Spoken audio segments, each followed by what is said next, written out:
Tonight, I want to speak to you about a subject that I'm absolutely passionate about. It's about how do we make sure that Gauteng can deliver the outputs of entrepreneurs that we need.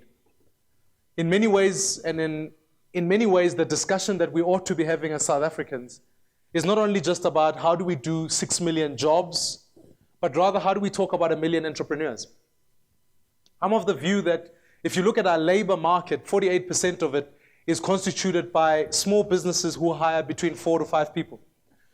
So when we think about South Africa's future, we ought to think about it not in ways similar to America, but we must think about it in a way that says, how do we make it easier for small businesses to start and thrive? And so another way of titling my talk tonight would be to speak to you about a revolution of entrepreneurs. And I believe that that's without fail the future of South Africa.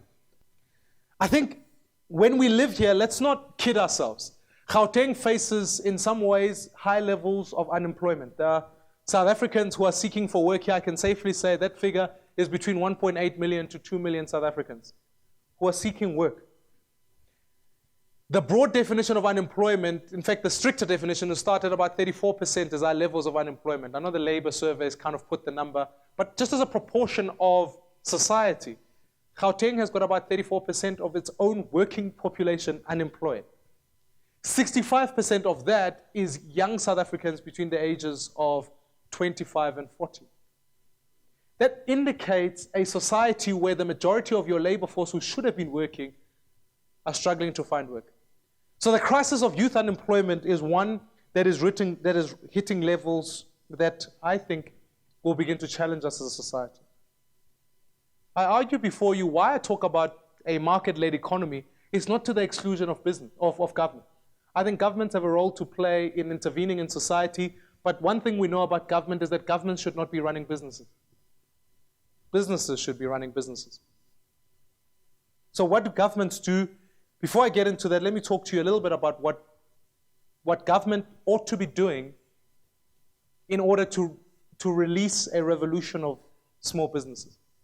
I think without fail, one of the things that we've set up here in Gauteng is to say what we're going to do is to make sure we set up small business incubators, spaces where businesses can start and get free basic office resources.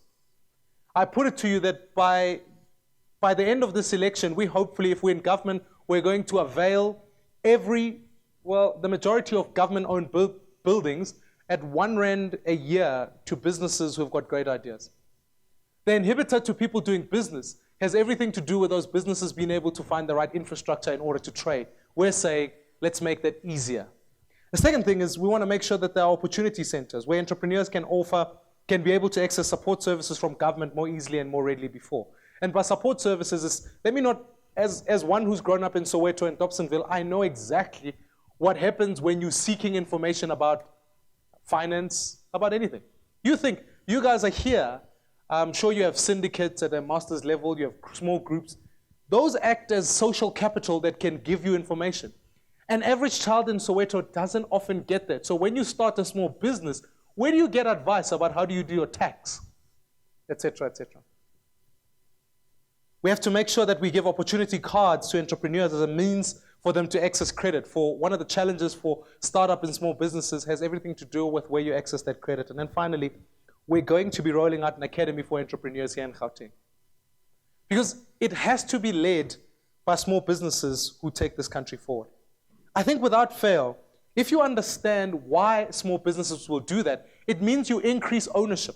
When we talk about equity in the economy, many people talk about BEE or various forms of it. But the reality is that for any economy to grow, you need equity in it. Now, equity can both be a function of splitting up what already exists, but furthermore, it's about growing the pie so that more people can be participants. So without fail, the question I want to put forward even to you tonight is that why have we not produced more Raymond Ackermans? I would hope those would in the main be black. But the harsh reality is that we've got to assist more entrepreneurial development that comes out of black communities to make sure that we can create a broader equity in society in terms of small businesses. Leadership and political leadership about giving direction is a vital dynamic in steering your economy in the right direction. The second dynamic about leadership is, in fact, that you need leaders that are able to make sure that they deal with the broader community, not with a small connected few. That's in some ways what we call corruption. And the problem with corruption is that it delivers exactly those outcomes. It is to the benefit of a few at the expense of a many. Make no mistake, there have been South Africans who've benefited in some way or another. I don't dispute that. And neither do I dispute the fact that South Africa is a better place today than it was pre-94. But what I will dispute is that the growth has, all it is sought to achieve is to create a society that is unequal on the basis of many factors. The fact of the matter remains is that right here is Sandton, just over the hill is Alexandra. It's an indicator of inequality. But worst of all is that inequality has spread itself even within races themselves. So when you look at the intra-Gini coefficient measure amongst races, even amongst black South Africans or white South Africans, the increase in inequality is on the rise, which tells you that we're not approaching economic growth in the right way. It's not broad-based enough. Corruption, as many of you would have read this afternoon, delivers to us in Nkandla. Now, I don't need to debate whether Nkandla is there or not. We've got the Public Protector's report that's just been tabled. But let me give you the economic impact of Nkandla that is perhaps not about the moral leadership that we might talk about. The facts remain is that it has added to inflation in the most significant way. You can talk about the increase in the cost. How do you build? I was with someone, fairly reliable source, who manages pools, or depends what your political leanings are, fire pools or swimming pools. That swimming pool is 40,000 rand in its rand value. Today, the Public Protector estimates that that's in the millions. Just work out the inflationary costs around those issues.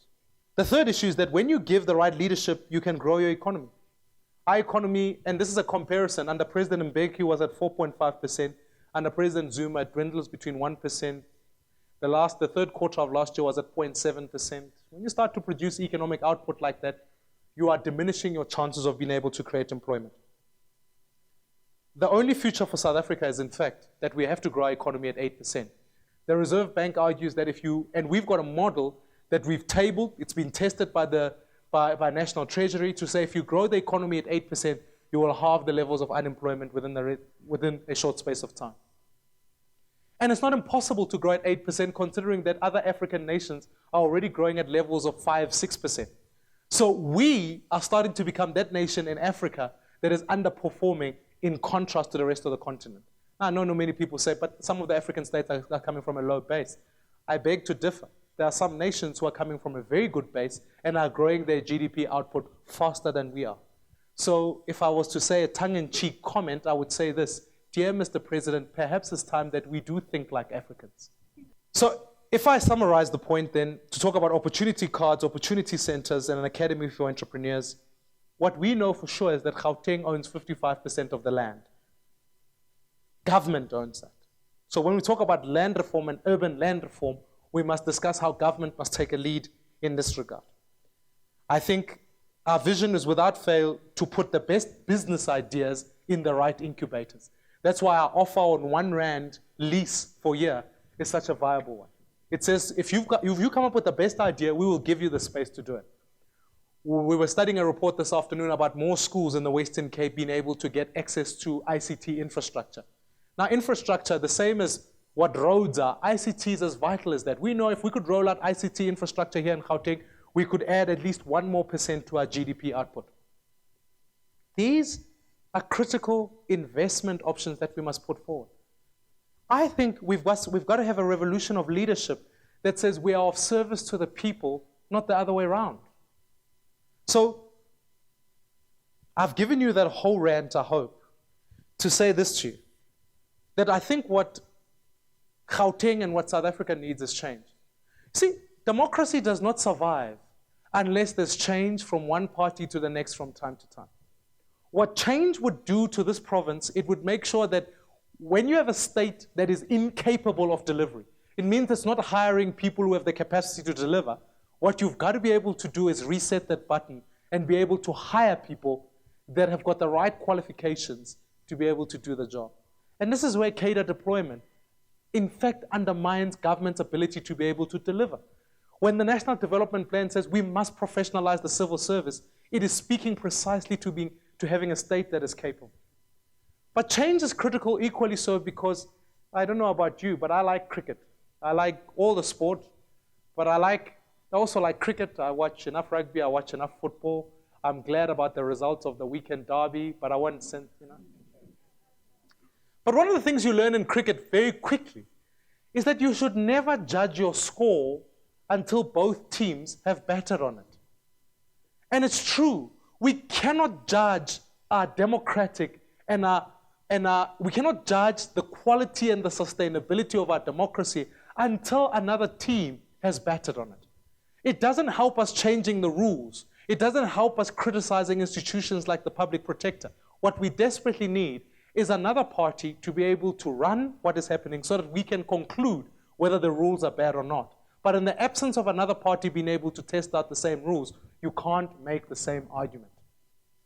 So, South Africans, we face today an incredible opportunity. I tell my kids, half of the reason I got involved in politics is because there's a school down the road from my house. And I want to make sure that school remains open for my little girl. And if it's true for my little girl, it must be true for your kids. I want to make sure that school is still able to produce the quality education that it can. I want to make sure that school will make sure that my girl will get an education that is good. That one day when she leaves school, she'll know to walk the streets and not fear to be raped, as in 1 in 3 women are. But equally so, I want to make sure for my son, one day he'll have the latitude and the freedom to find employment. It's disappointing that, in fact, as we sit here today, so many young people can't find work. And I can't guarantee that that future is safe under the current administration. I have to say it boldly.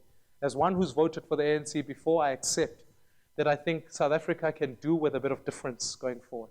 So what I want is for my kids, my son, to be able to one day find work, not because I don't think girls should work, but follow the analogy to say, I want him to be able to find a job.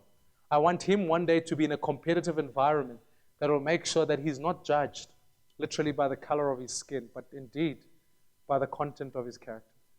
If that is the dream for South Africa, we've got to be willing to pay the price today to make sure we can bequeath to future generations the future we all want. So I hope that helps you in many ways. Thank you very much.